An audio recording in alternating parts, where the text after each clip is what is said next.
Greetings, you're listening to Rebels Remembered, featuring Caitlin DeFord and Kelsey DeFord. Alrighty, well, welcome to Rebels Remembered. I am Caitlin. I am Kelsey. And this is what we look like. So, we're not doing this to be famous. We wanted to be more personable to our audience. Stare into your souls. To break the fourth wall. So you guys can see who we are and that we're just regular nerds. Yep. Like everyone else. And if we look similar, it's because we are sisters. We are a set of two. There's another one named Kylie, and she did a great job setting this up to make it better. Because I don't have those skills. You and Kylie have all those camera and tech skills. And this is just our first recording of video of our podcast. We may change things, we're still learning as we go. But let's dive into the season 1 finale of Star Wars Rebels. Fire Across the Galaxy is episode 15 of Star Wars Rebels. It aired originally on March 2nd, 2015. It is directed by Dave Filoni, cowboy hat dude known to the Star Wars world, and also written by Simon Kinberg. Again, very big dude in the nerd world. Yeah. We can just dive right into this. So basically, this episode picks up where we left off with Rebels Resolve. Is that Rebel Resolve? Yeah, Rebel Resolve. They were trying to figure out where Kanan went, or where he was taken. They found the information, and we were last left with Mustafar, with where he was headed. Right, and then we went down the rabbit hole of what happens when you go to Mustafar. Yeah, we're not going to go down the rabbit hole, but, so this episode starts immediately. One thing I love about Rebels is it starts immediately into the action. We start at a little base, because they're trying to steal a transport, I believe. Okay, thank you for saying that, because when this episode started, like, why are they blowing up ties, and why are they here? So thank you for doing that. Just steal a transport, and Sabine obviously is the distraction beginning this episode. She is the one that is... She's running from tie to tie, basically, to, like, distract the stormtroopers while Zeb and Ezra are stealing the freighter, I believe. There's also a callback in this episode. I don't know if you remember the shorts. I was gonna say that, yeah. I can't remember the name of this short she was in. The artist? I guess it's just the artist. I think it's the same base, if I'm not mistaken. Oh, so it's okay. That's why they say the artist is back, because I've seen her before. Okay, yeah. So it kind of called back to that. If you're a nerd like I am, and found out there were shorts that was released before the show. And how many shorts are there? There's one with Kanan, Hera, and Chopper. One with Ezra, one with Sabine, one with Zeb. I believe there's 4 of them. Okay, so if you haven't seen the shorts that kind of do a little bit more establishing of the characters before they kind of come together as a group, I do remember that short. I just didn't know it was the exact same base as that short. I'm pretty sure it is. Pretty sure.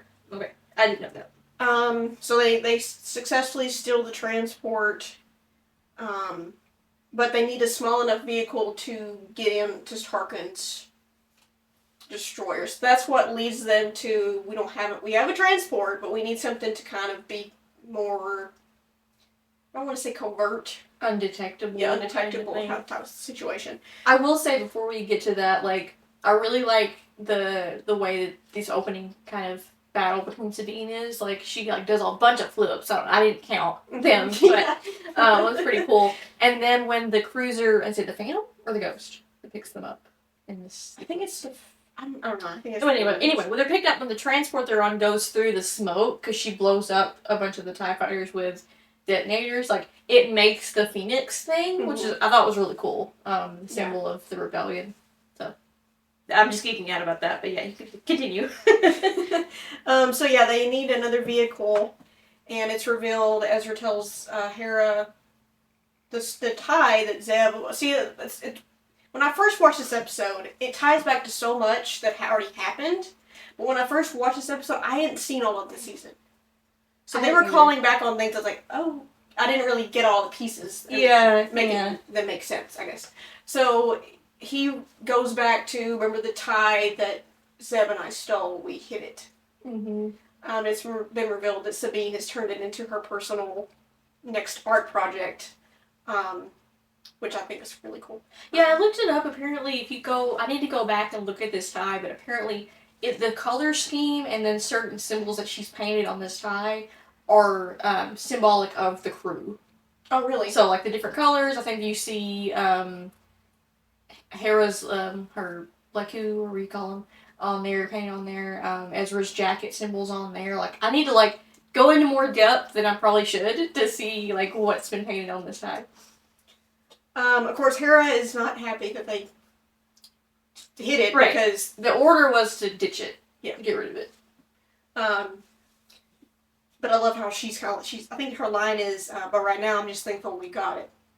Mm-hmm. Like, I'm really angry, but for the mission, we need this. So, yeah. And we have this, after this, we have this little scene with her telling the whole crew.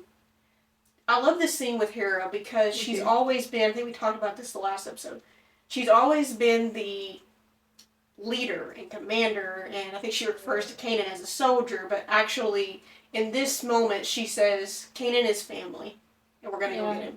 It's sort of her accepting, like, because I feel like in the last episode, she was trying to kind of hide her feelings that, because, you know, I'm part of something bigger, part of a rebellion, but I think here in this speech that she gives, sorry, I just spit. Here in this speech that she gives, it's very clear that this isn't a military thing. This is rescuing a family member that needs our help. Right. So meanwhile, while that is happening, I think it goes to the Inquisitor and Kanan. Mm-hmm. And he's, of course, been interrogating him on trying to get any information. Even though Tarkin, he told Tarkin, he's like, this guy probably doesn't know much about, you know, is it possible that he doesn't know? And then he actually brings up, how did you survive Order 66, which has not been touched on at all through this entire season. Yeah. And we have this great moment, very emotional, very great moment between him and Inquisitor where he kind of toys with his emotions a little bit, like you were saying. Yeah. In that, you know, what was her last words to you? And we actually hear, and it's this very long pause, because, like, all of a sudden it's like, what did she say? And all it is run. So, I don't know, for me, it carries a lot of weight in that moment for Kanan. Especially for Kanan, because all this self-doubt he had about himself, this moment makes it make sense. Yeah. This is the moment where you're like, oh, that's why he had all this self-doubt of, I don't trust myself in training someone because I ran, and he, you know, even the Inquisitor towards the idea that, like, no, you were a coward, like, he was a kid, he was a child, but obviously carrying that trauma of that happening, you know, your master getting basically shot in the back from people you thought were your friends, you know, but also, like, having to deal with the fact that it's a little bit of survivor's guilt, which... Yeah. I think if a Jedi had survived Order 66, there would be a lot of that. Like, well, why wasn't I killed? Why did I run? You know, all these whys. And I think for Kanan, it's the Inquisitor toying with that. Yeah. And if you want to know more about Kanan, I'm just going to put this plug. If you haven't read the Last Padawan comic by Greg Wiseman, it is so good. Yeah, it is really good. I think it's, like, right next to you, literally. Is it on my really? shelf. Do I need to pull it? No, you're good. Is it right here? Is this it? The Kanan? Yeah. Yep, it sure is. Here it is. Da-da-da. Yeah, if you haven't read this, please read it. But yeah, like you were saying, he calls him a coward, but then he says you don't have the courage to wear your saber out in the open. What would you think? What would your crew think if they knew their own leader was a coward? So he's really throwing some jabs here at Kanan. Some pretty deep cuts here. And I love, again, not only Jason Isaac's performance in this scene, but also Freddie Prinze Jr. To me, they are the two stars in this episode. Yeah. I'm not gonna lie. Like, their performances, and everybody's great. Always great. Yeah. Gives their best in these episodes, but especially Freddie in this one. He's a big superstar in my head for this episode. Mm-hmm. I will say something that I did write down is they take the painted tie that Sabine painted to use to try and infiltrate the ship not on Mustafar, but kind of in orbit around Mustafar. And I find it so hilarious that, again, going back to the whole number thing with the Imperials, like, they only need to scan it. Right. So I'm like, you're telling me you don't look at the ships that you're scanning? You know. Mm-hmm. And that's why I think they said when they scan it, we'll be allowed in. But when they see it, we'll already be there. Like, Right. So I thought that's kind of funny, like, picking at the Imperials for, like... And I think Hera says that they're only going to scan the tie. They're not going to even, you know... I don't know if there's a window you can look out on this ship, but... They'll look like it, you know, from far away, I guess. Yeah. I don't know. And then they, have Ezra cutting the circle with his lightsaber to get in, yeah. To get into the transport. Decide that Kanan's on, I guess. I guess Ezra's tracking him through the Force. Yeah. I'm I assuming believe so. that. Of course, they get there, and they've knocked out some of the troopers, but I can't remember what the piece of dialogue, but it's like, well, eventually they're going to wake up and they're going to find us. Well, how long will that take? And then all of a sudden they run right into some more. And then Ezra's like, well, they found us. I'm like, well, that didn't take long. You know, as normally with Star Wars and stormtroopers. They're everywhere at this point. Everywhere. I think they're chased down a hallway, and then Ezra cuts the blast door closes, and he puts his lightsaber in it to stop them. Which, to me, that moment was he learned it from Kanan in Call to Action I when didn't he think about stopped the lift. Yeah. Yeah, I didn't think about that. And then I think, like you said, he's tracking Kanan because he says Ezra says Kanan's down that hallway, so I think he's kind of having this. Reaching out through the Force, Yeah. connecting with him. Yeah. And even, I love that moment after that when he's like, that was our only way to get to him. And then Hera's like, it may be our way, but not your way. And he looks up and he's like, oh yeah, he's going to crawl through the ventilation shaft to try and get to him. I also like the callback when Ezra does finally get to Kanan's cell. And Kanan's like, we shouldn't have come here, to rescue me. He's like, you would have done the same for me. In fact, you have. Calls way back to the first episode of Rebels when Kanan had the deciding vote To go rescue Ezra. Yeah. Yeah, and then they go into I believe it's an engine room, where they're greeted by the Inquisitor. Which I always wonder, like, where did he go? Well, he's with Kanan, and then when they show up, he says they're here, so predictable. So I don't know if he went to go stop them. Oh, yeah, that's right. Yeah. And then Tarkin ordered reinforcements, which is why he had to come. That's probably why he left. Okay. That's why he left Kanan alone, because Tarkin's the head guy in charge, so... Yeah. You know when they meet the Inquisitor in this... it might be just because I knew it was the finale, but you knew this is it but for this guy. Yeah. At least I did. I'm like, this is gonna be the last little... Now, did I know what was going to happen to him? No, but I knew, you could just tell from the music, the way it was lit, the way, as soon as they see that man and he takes his lightsaber down, I'm like, okay, this is going to be the last time we see this guy. I had callbacks to Phantom Menace. Yes. With all the ledges that are always helpful in the engine rooms of places. Specifically the fight between Maul, Obi-Wan, and Qui-Gon. Mm-hmm. So I was very nervous when they confronted him. I didn't know what was going to happen. So Kanan actually borrows Ezra's lightsaber. Mm-hmm. And then the Inquisitor's got Kanan's, I believe, on his belt loop or something. And then I love the line that Jason Isaacs delivers, finally a fight worthy of my time. Mm-hmm. Like, ooh, I get two. Like, 2 for the price of 1. But going into this, Ezra's not ready for this moment. Right. He's not done a lot of lightsaber training. For combat, specifically, yeah. Yeah, the music's really cool. Let me see. This is a long fight. It's a good fight, though. It's good. It's good. Of course, as I said, Ezra was not prepared. We see that when he falls off the ledge. Yeah, Kanan gets knocked backward, and then he does a force push on Ezra to knock him, or is he knocks Ezra back, and then he throws the saber. The lightsaber that's the spinning lightsaber, and knocks him off on a ledge. But Kanan doesn't know there's a ledge, even if there's a ledge. Well, he looks down, so I don't know, maybe. Yeah, maybe he thought the impact killed him. Maybe possibly. He wasn't moving. Yeah. But the music there when he looks down and looks back up, that little sting, and you just see the Inquisitor smiling, and you hear this I guess it's an oboe or a bassoon. Like how he's smiling. Well, that's so creepy. Yeah, and then you have Kanan, this look of grief and sadness. And then it just morphs into, I don't want to say anger, because that's dark side, but there's anger there. Let's be honest. Well, he says that was a mistake. Mm-hmm. That leads me to think that there's a I want to get this guy now. But also, there's a little bit of... It's calling back to, the like you said, Phantom Menace.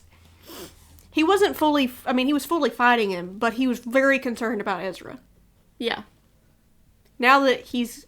What Kanan thinks, he's gone, I'm not holding back anything. Yeah, and I love the line when he says, that was a mistake. And then the Inquisitor says, why? Because you have no one else to die for you? Like, again, hinting at this guy's a coward. You've been hiding behind people. Mm-hmm. And then Kanan's line is, no, because I have nothing left to fear. Like, I couldn't be a Jedi. I would be scared crapless, like, well, all the time. And that's the thing is, you know, I don't want to say anger because that's dark side. Fear is also dark side. When you let go of fear, there's nothing holding you back from anything. Mm-hmm. I mean, can you imagine? You're not afraid of anything. I can't imagine that because I have anxiety. I do too, so I can't imagine that. But just think of the freedom and relief and release of emotion that is when I'm not afraid anymore. I'm not afraid to die. I'm not afraid of you. This is how it's going to go down. Not afraid of losing Ezra. And then I love after that moment, he says, I have nothing left to fear. There's a moment where they look at each other and then they do the... Like, he holds his lightsaber and Kanan holds his lightsaber. It's like, it's almost like there's still a decorum. Yeah. Here. But also, it's like he has nothing left to lose, either. No. And again, for Kanan, for me, it was like fully embracing the Force and something that I don't think is done, you know. This is sort of him confronting that self-doubt and becoming the Jedi that we start to see the Jedi that he can be. Because this whole season he's doubted himself, he's doubted his abilities, he's doubted the fact that he even can train someone. Mm-hmm. This is the moment where we definitely see a huge shift in Kanan's character, I think. Mm-hmm. This is going to follow, I believe. This is the turning point for him for the next season, and then the next season, and then the next season. Mm-hmm. So in the meantime, while that's going on, we've got the Ghost Crew still running from these stormtroopers. Mm-hmm. Again, Sabine uses a smoke bomb. The stormtroopers still look at it. Like, they don't try to run. What is that? Like, you think by now, you know, if someone throws something at you, you scatter or something, not look at it. But anyway, she throws a smoke bomb. And then you got Hera trying to contact Ezra over the comm link. Of course, he's knocked out. Yeah, so Ezra has a scar now. He wakes up and he's like, yeah, I'm good, you know, kind of out of it. And he looks up and Hera's like, well, how's Kanan? He's like, actually, he's okay, but he's better than okay. Like, he's never even seen him be this confident in fighting and using the little gun at the same time that he's using the lightsaber part of the lightsaber, which was really cool. Yeah, because every time we've seen the Inquisitor and Kanan fight, it's always been... It doesn't go well for Kanan. Mm-hmm. So we've got him backing the Inquisitor into a corner, essentially. Mm-hmm. After they kind of do a little dance around the little console in the middle. I always thought that part was cool. You have Kanan who hits it, jumps in the air, and then goes backwards and fires. I always like that part. It's definitely like a dance. Yeah. Not a sissy dance, but... Kanan has this moment where he says, you're right, I was a coward. I'm not denying that, I was. But now I know there's something stronger than fear, the Force. So this is like, oh crap. Yeah. Things aren't looking too good for Inky here. Yeah, the quote is, now I know there's something stronger than fear, far stronger than the Force. Let me show you how strong it is. So the Inquisitor, like, shields up, you know, the thing starts spinning. He goes back to what he's done this whole time. Yeah. You know. And then Kanan sticks the lightsaber, the two lightsabers that he has, his and Ezra's, and slices the lightsaber. And he falls backwards, is hanging onto the ledge, and I think the lightsabers fall into the part of the engine. The engine explodes. And one thing I love about Ken Burr's writing is, I think he said this before, he always, if you're doing a show where there's a huge cast, you don't stay with people very long because you want to know what they're doing and what they're doing and what they're doing. So I love this moment after it explodes the ship. We have this brief moment where it cuts to Hera, Zeb, and Sabine, and they're running, and they kind of stumble. They don't know what's happened. Oh, but okay. It's like, oh, they're affected by it too. So then we got, he's hanging off the ledge now. The Inquisitor is. Yes. And he says, finally, you've unleashed something today. You have no idea what you've unleashed here today. Yeah. some things are more frightening than death. And as an audience member, when I first watched this, I had no idea what he was talking about. I'm not gonna lie. I had no idea. So can you fill us in what he was talking about? Who shows up at the end of this episode? Oh, okay. If he had failed, Dang. I wonder what the consequences would have been. Ooh. You also don't see, let me just say this, you don't see Kanan trying to help him up. No, he's shocked when he lets go and falls. Like, okay, that was poetic, and okay, I don't really care. You know, it's not like, I feel like a lot of people are like, well, he should have helped him up because he's a Jedi. I'm like, I mean... No, I haven't even seen people say, no, he tried to help him. Like, no, that's not what happened. Like, he's shocked that he let go. Yeah. But, no, he wasn't about to help him up. He actually put the sabers to his neck, like, no, you've lost. Yeah, but then he put him up. Oh, yeah, he did, yeah. So maybe he was giving him an alternative to help him up, but he was not about to do it. He was not about to lend in and help him up. So, Inky's gone now. Yep. Rest in peace, RIP. Jason Isaacs RIP. I I wonder how Jason felt about that. I'm sure he was sad, because he loves Star Wars. And then we had this moment where Ezra's back up on the ledge, and he's calling for Kanan. And it gets me every time, man. When he's like, Kanan, trying to get his attention. I feel like Kanan has this moment because he still thinks Ezra's dead. So it's almost like I'm hearing things. Yeah, kind of see that in the animation. And then when he turns around, he's like, I thought I lost you. Mm-hmm. And then Ezra's response is, I know the feeling. So in the meantime, you've got the Ghost Crews now in a tie. They picked up another tie and they're fleeing, basically. Mm-hmm. And that's when Ezra tells her, like, go ahead and go without me. Like, you know, I'll be fine. She's like, we're not leaving without you. And then Kanan comes on the call. So I'll take care of him. Like, they're like so happy. To see the shift in the animation of them smiling in the tie. Like, Yeah. yay, we got our friend back. We did it! Gold stars for everyone. And then you have the whole dark side Ezra moment. The Inquisitor's tie. Well, we know he's not gonna use it. You know what, kid? You worry me sometimes. I have this episode memorized for anybody that doesn't know. Yeah. They think at this point Chopper is still, I guess, on the ghost? On the ghost, yeah. And I think Hera probably gave him to pick up a transport. She tells them be ready to pick us up, basically. Yeah. And actually, between all this, between the lightsaber battle, between the ghost crew, there's a moment where Chopper calls Fulcrum. So yeah, she thinks that Chopper's still with the ghost, and he's gonna, do his job, essentially. And then she says Chopper's not answering, because they need Chopper to pick up the ties. Yeah, because there's a bunch of ties. This is like it's Tarkin's ship. Right. So it's got to be defended by a bunch of ties. It looks grim for the Ghost Crew because it's a lot of ties. There's two ties now. Ezra and Kanan are one. Sabine, Hera, and Zeb are in another. And in the painted one. Yeah, the one with the bullseye on it. I think is what Zeb calls it. So good job, Hera, outmaneuvering that. Like that. Yeah, all of that. And then we get the transport, the Ghost, and a fleet of other craft that come out of hyperspace. Hera knows who they are because she says everyone dock with that transport. Kanan's like, I don't know who they are, but I guess they're on our side. He's still in the dark about the whole kind of rebellion and that kind of thing. Now, question, did you know this was the rebellion when you first saw this?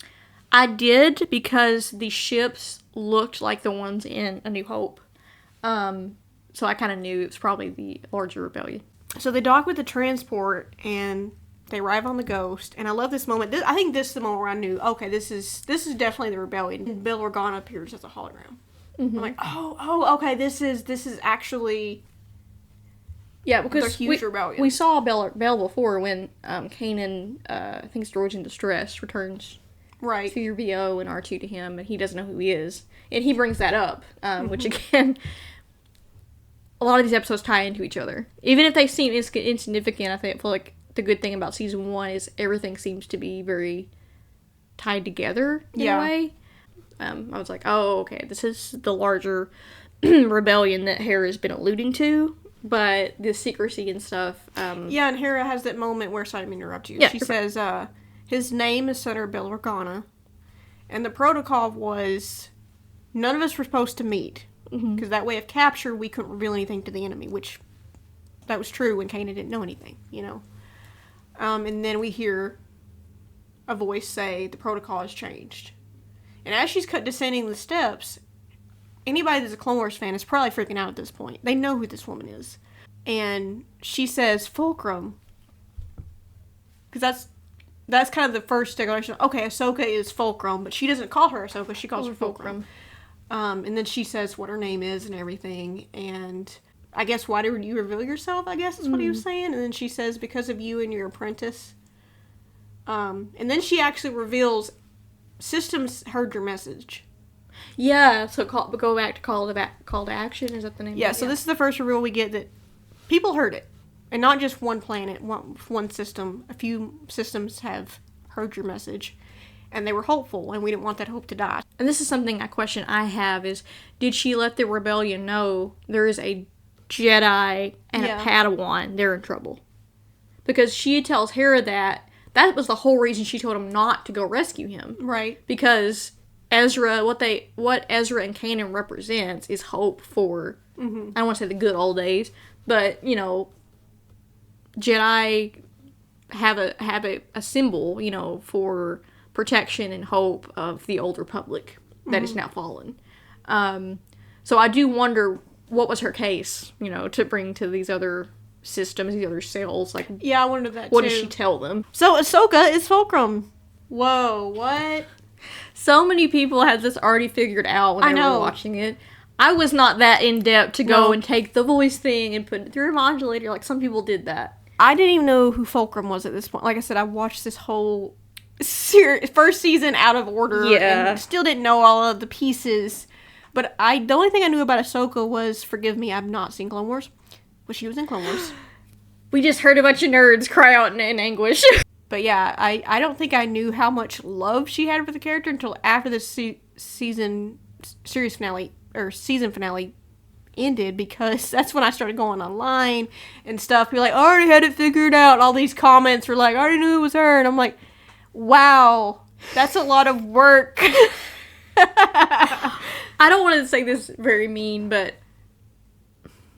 I didn't need to know who Fulcrum was. Like, I mean, it's great we know who it is. It's Ahsoka Tano from, you know, Clone Wars. But I wasn't that delved deep to go do that, you know. I was like, okay, this is a person that get intel from. Yeah, I didn't know. Does it matter who they are at this point? You know, to me it didn't, but, you know. Yeah, I didn't know they were going to reveal it. Yeah. I just thought, I was like, okay, well, this is just somebody in the rebellion. You know, I didn't really care to find out who it was. So I'm just going to go with it. But, you know, she has this whole mystical line about, this is a new day, a new chapter, a new beginning for all of you guys, and yeah. And the last shot we have of the Ghost Crew's them all standing there, smiling and happy, and then we cut to back to Tarkin. He just lost again. He did evacuate his ship, though. And he should have taken that lesson in New Hope, just saying. But anyway. We have to evacuate for your safety. Leave now, in our moment of triumph. Yeah. Well, he didn't do that. He safely escaped from the Star Cruiser. Right. And I think he's in Lothal, because the ship lands and the thing opens and you see Callus. Mm-hmm. And he says, there's been whispers that people see the Empire as weak, vulnerable. And he says, not to worry, Agent Callus. The Emperor has sent someone, I can't remember the exact line, to deal with it. I'm paraphrasing, that's not an exact quote. Did you know it was going to be Vader here at the end? I did. I didn't. I don't know why I didn't. Did. They advertised it. Like in the commercials, they would have little Vader. I'm like, he's in here somewhere. So the whole episode, I was like, where's he at? I thought that was like a closely guarded secret kind of thing until the end. Was he in the trailer for this? Very quickly.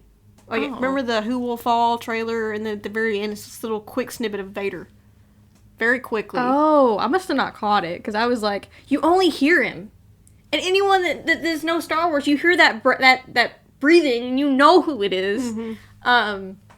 I'm still geeking out about it. Sorry. yeah, so I was scared at this point. But also, like, what were some of your predictions once you saw this for season 2? Can you go back that far in your head? I knew it was going to be... I think I said this to you when we were rewatching this episode. The game has changed. What would you rate this episode? 10. 10 Lothcats. 10. Because that's as high as we can go. If we could go higher, it would be so massive for me. Because I just love how it ties most of the things together from the other episodes. It's like a big bow on top. Mm-hmm. So good. I think this was, for anybody, you know, when this show first came out, it was not liked by the internet. No. But I think that's true with anything Star Wars. You have people that really, really hate it. You have people that really, really like it. There's no in between, you know. What compacted that conversation, not compacted it, but made it worse was this was the first animation that came out after Lucas sold it to Disney. Yeah. And I think Dave Filoni mentioned, he said people were worried. They thought, oh, they're going to Disney it up. They're not going to... This was, you know, this season proved, no, they're still good at their job. And to take characters that are new was probably challenging in itself. How can you make a character new? This is the first time, if you really think about it, this is the first time, not even counting the Rey Skywalker, who's a new character, not even counting that. This was literally the first time they introduced, after the, let me say, not say first time, because I had Legends. Comics, books, after the Disney acquisition where new characters. Mm-hmm. And make you care about them. And make them feel like... Because there are some Star Wars fans out there who, if it's not Luke, if it's not Leia, if it's not Han, if it's not Anakin, if it's not Ahsoka, I don't care. Mm-hmm. You know, and I think that was probably what had a lot of people bagging on it too. But the writing was so compelling that it made you care, which... They felt like you could watch... I can't remember who said this on the crew of the Rebels Recon episode. If you could put these characters in the new... Especially in the New Hope trilogy, and make them, they feel like they fit. They don't feel like they're out of place or anything. They feel like they live in that world. Mm-hmm. So hats off to everybody for that challenge. Mm-hmm. But yeah, show gets a lot of hate still today, and it's not, in my eyes, it doesn't get the credit that it's due. Yeah. For whatever reason, you know, that people have their reasons. But now I've noticed there's love there. There is love. There's a, I feel like sometimes people that are angry scream the loudest, and they get the most tweets, and they get the most clicks on their articles and their headlines they want to put. And, you know, there are some things in Star Wars I don't like, but I'm not going to be, you know, a troll and threaten people. And that's just, there's other ways you can take something you love. Instead of bagging on something you hate, take the passion for something you love and turn it into something like this. Alright, everybody, you can find Rebels Remembered on Twitter. We're on Spotify, on YouTube, and anything else? That's it. Yeah. Well, we'll see you in the next one, guys. Bye.